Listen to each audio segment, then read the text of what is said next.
And yeah, with respect to the outcome of the election,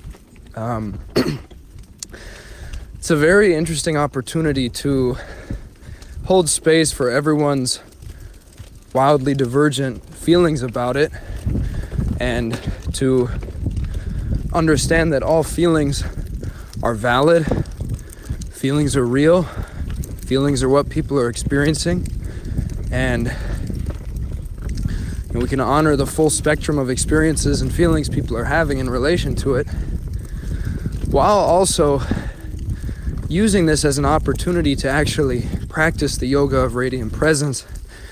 And really, it's quite a profound teaching, actually. If you notice how the Rorschach splash of reality, which is ever present, yet which in this particular case is presenting as an apparent event of Trump winning presidency, which no one actually even knows what the word Trump or the word presidency refer to. If you look closely, it's all pure mystery.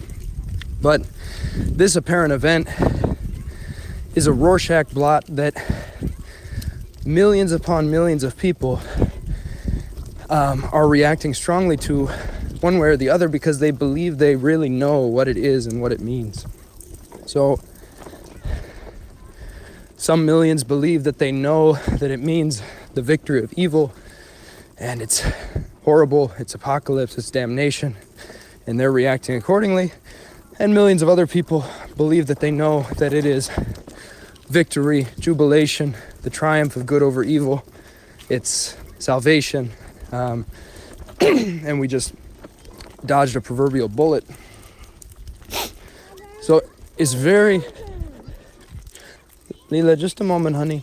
So it's very, very interesting to examine that and to see that one single apparent event is being completely interpreted by some as apocalyptic and by others as salvation. And when you notice that, you can perhaps start to see that there is no resolvable truth of what that event means. There is no fixed meaning of the event. And it is the fixed meanings that people apply to the event, that they project onto the event, that give it an appearance of solidity and knowability. And then it's precisely their belief in their own interpretation, their own solidified interpretation, that then creates this reaction of either jubilation or despair. And both ways will ultimately lead to disappointment. The despair is immediately experienced as disappointment, and the jubilation is very likely to be experienced as disappointment because it's rooted in a fallacy, it's rooted in a solidification, and ultimately reality will undermine and pull the rug out from under and disappoint all solidifications. So whatever people think Trump is or what this means, it's inevitably vastly more than that. It's both neither, far beyond either. It includes people's perspectives about it, yet it also is vastly beyond those perspectives. It vastly transcends those perspectives and will always subvert the expectations of those finite perspectives. And so this points toward the possibility of spaciousness, the possibility of the viewless view, what some have called these grandiose terms like enlightenment or awakening, liberation, which is simply, can't be articulated, but one way to say it that's really clear is freedom from fixed meanings. Freedom from fixed meanings, where we simply no longer take anything in reality to have a fixed, solid meaning. We let go of our interpretations of both self and world. And then where are we? When all thought is dropped, when all definition is dropped, where are we? We are squarely here now, but we can't say anything about it. There's only this pure mystery in every direction. And yet it's seen to be so utterly free that it can't be pinned down as being anything in particular. It's so utterly free that it includes all particular solidifications of meaning, and yet it also vastly, infinitely transcends those. It's vastly too slippery to ever be pinned down into any kind of fixed meaning structure. So Yeah, so this event is a great opportunity to practice the yoga, actually. Practice noticing the mechanism that's really going on there and why people are suffering or setting themselves up for future suffering by, placing all of their hope and sense of triumph into a solidified meaning that will ultimately be undermined by that which transcends all meanings. Peace and love. And one last note on this, just to be clear, reality, as far as I see, is already entirely free of fixed meanings. So this isn't about an individual suddenly achieving a state that wasn't already there. It's just about noticing what has always been the case. That reality has always been free of fixed meanings. That no fixed meaning has ever truly applied, has ever truly been able to pin down, pinpoint, or get a handle on reality.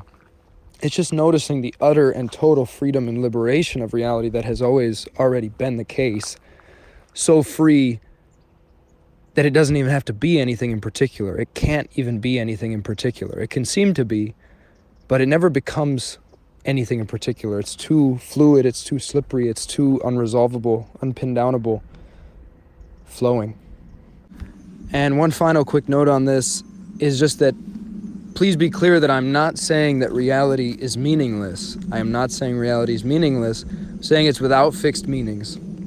So it is absolutely erupting with juiciness, suggestiveness, lusciousness, innuendo, color, texture, flavor.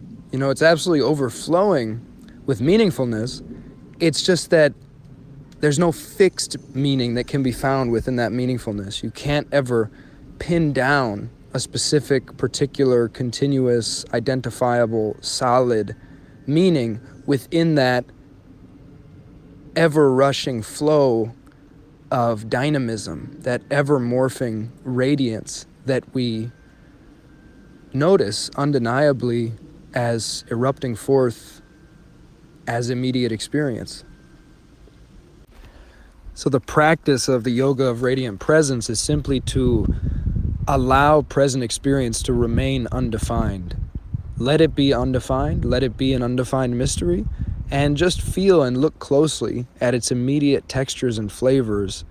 Feel them directly and notice why you cannot define them. Notice why you can't say what they are. Notice why they can't be resolved. Notice the infinity of detail, the continuous morphing and shape-shifting, the simultaneous vanishing and appearing. Notice how everything's arrival is its disappearance in a profound sense. That is the yoga of radiant presence.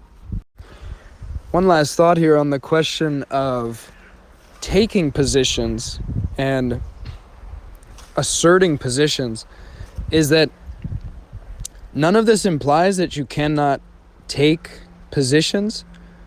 Life asks us to take positions all the time. As soon as we speak any word, we're actually taking some kind of a positionality at any moment in day-to-day life. However, what the noticing of spacious freedom, the noticing of this spaciousness, this freedom from fixed meanings that already is the case, what that allows is much more fluidity and much more fun and much more freedom from our own meaning making. We're free to take whatever position feels most artful and skillful in a given moment. We're free to apply whatever lens seems most useful, most artful, most likely to generate auspicious outcomes at any given moment. Yet we're also free to clearly see that our meaning-making structures are just devices and that they don't contain any ultimate meaning. They don't pin down this slipperiness of naked flowing reality whatsoever. So we become free, incredibly free even from our own meaning-making structures. There's not a need to solidify anything into a belief system. We're just simply fluidly free to adopt whatever position is artful in the moment. We could easily adopt positions in different moments that might seem contradictory or contrary, yet we simply see or feel that it's more artful in one moment to take the opposite position. For example, if you're speaking to a Kamala true believer, you might want to offer positions that subvert that person's solidity, and same if you're talking to a Trump true believer, you might want to subvert that person's solidity. Peace.